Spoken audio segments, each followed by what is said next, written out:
Assalamualaikum warahmatullahi wabarakatuh. Di sini saya akan mempresentasikan tugas UAS strategi belajar mengajar di sekolah dasar.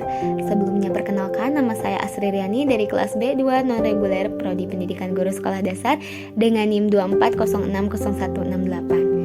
Nah, untuk hasil analisis video yang telah saya tonton mengenai kelebihannya, yaitu pembelajarannya diawali dengan berdoa, lalu dilanjutkan dengan menyanyikan lagu daerah dan menanyakan kabar serta mengabsen terlebih dahulu. Kemudian, media pembelajaran yang diberikan yaitu diskusi kelompok yang dibantu dengan alat proyektor, serta guru tersebut menerapkan komponen sosial emosional dan membagikan lembar diskusi kelompok kepada siswa agar siswa dapat bekerja sama serta mengerjakan lembar kelompoknya bersama-sama. Untuk hasil analisis video mengenai kekurangannya, yaitu tidak menegur siswa yang tidak memperhatikan dan media pembelajarannya yang kurang menarik membuat siswa tidak efektif dan merasa bosan, serta pertanyaan yang kurang menantang pemikiran siswa dan kurangnya penjelasan yang mendalam kepada siswa sehingga banyak siswa yang tidak aktif dan efektif ketika kegiatan pembelajaran berlangsung. Untuk analisis dua kelemahan utama dalam implementasi belajar, yaitu yang pertama, kurangnya pendekatan pembelajaran yang terpersonalisasi karena setiap siswa memiliki cara belajar yang berbeda-beda. Ada yang lebih cepat memahami secara visual, ada yang lebih baik dengan pendekatan praktis, dan ada pula yang memerlukan penjelasan lebih mendalam. Dampaknya yaitu pencapaian akademik siswa menjadi kurang optimal karena tidak dapat belajar dengan cara yang sesuai dengan gaya mereka.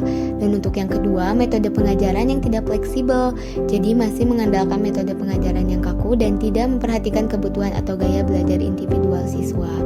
Nah, untuk solusi aplikatif untuk setiap permasalahannya, yang pertama, kurangnya pendekatan pembelajaran yang terpersonalisasi, yaitu dengan cara pemanfaatan teknologi pembelajaran seperti aplikasi pembelajaran adaptif yang dapat menyesuaikan materi sesuai dengan kemajuan dan gaya belajar siswa, dan pembuatan rencana pembelajaran individual, yaitu guru dapat membuat rencana pembelajaran individual yang lebih terperinci untuk setiap siswa, termasuk pengaturan kecepatan dan materi pembelajaran.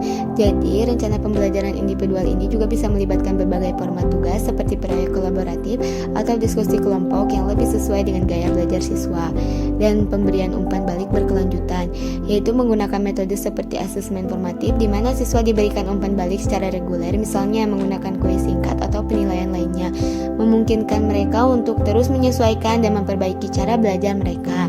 Yang kedua, metode pengajaran yang tidak fleksibel dengan pendekatan pembelajaran berbasis proyek atau project based learning. Nah, ini memberikan kebebasan bagi siswa untuk mengembangkan kreativitas mereka dan belajar sesuai minat dan gaya mereka. Terus, penerapan metode pembelajaran diferensiasi, yaitu guru dapat mengembangkan berbagai jenis tugas dan kegiatan pembelajaran yang disesuaikan dengan tingkat kemampuan dan minat siswa. Misalnya, tugas yang sama bisa diberikan dengan variasi yang berbeda-beda. Lanjut, untuk rancangan pembelajaran, yaitu tujuan pembelajaran agar siswa dapat menjelaskan apa itu ekosistem, mengenal jenis-jenis ekosistem, serta memahami cara menghemat energi dan apa itu energi.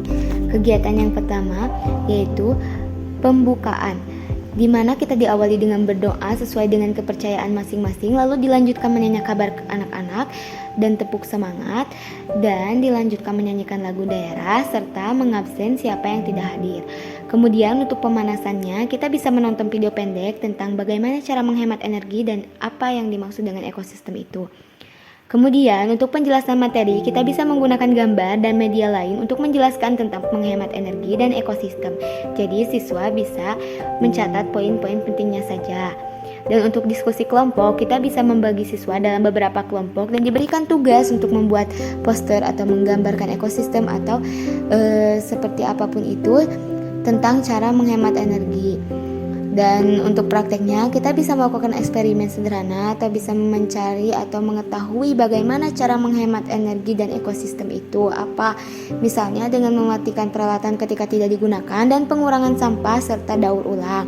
Refleksi atau penutupan, kita bisa diskusi bersama-sama di kelas mengenai apa yang telah kita pelajari dan memberikan umpan balik konstruktif. Setelah itu, berikan ice breaking atau game agar suasana di kelas lebih menyenangkan. Lalu, rancangan pembelajarannya yaitu evaluasi. Untuk evaluasi ini kita memberikan soal yang singkat dan dapat dipahami oleh siswa, lalu memberikan penilaian yang sesuai dengan pencapaian hasil diskusi kelompok siswa. Contoh soalnya seperti apa yang dimaksud dengan ekosistem, apa yang dimaksud dengan energi, dan bagaimana cara menghemat energi. Untuk realisasikan pembelajaran sekolah dasar, yaitu ada pendekatan pembelajaran yang berpusat pada siswa, student centered learning, dan penggunaan kurikulum yang fleksibel dan kontekstual, dan pembelajaran aktif serta kolaboratif. Yang keempat, penggunaan teknologi untuk meningkatkan pembelajaran. Yang kelima, keterlibatan orang tua dan komunitas seperti masyarakat.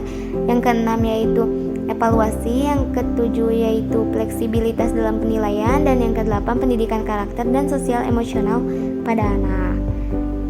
Nah, mungkin itu yang dapat saya sampaikan. Terima kasih. Wassalamualaikum warahmatullahi wabarakatuh.